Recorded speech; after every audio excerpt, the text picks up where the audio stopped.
Eating sugar is, I know it's very hard to get off sugar. It's very hard. It took me a while to get off sugar completely, but it's the single most important thing for anti-aging and longevity. I look at friends that indulge in sugar and myself, we look like 10 years ahead of each other, same age, just by eating sugar. Doctor, help me understand this.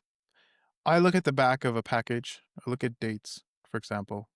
Good dates from Cairo, the good stuff, packed with sugar. There is 30 grams of sugar in 2 or 3 dates. And what's the difference between that and, let's just say, a can of Coke? Why would you say that they're like, not all sugar is the same? And so, hey, I don't eat processed sugar, right?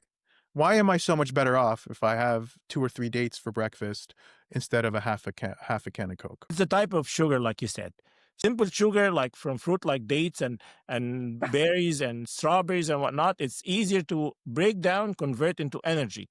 The other sugar is not, and it stays in and it latches to the mitochondria, and that unfortunately very hard to get rid of it. If you care about your health, what about that volatility within your insulin response? So, the way I see it, and maybe to add to what you're saying, but whenever you take sugars that are really broken down, that don't have fiber attached to it, you get more of a spike in your insulin as opposed to something like dates, which has more of a slow release to it.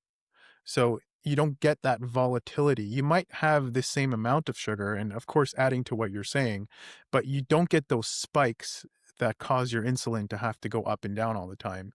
So that's one of the reasons why I personally avoid processed sugar. But I know we're spending a lot of time on this, but it's one of the most fascinating conversations because It is.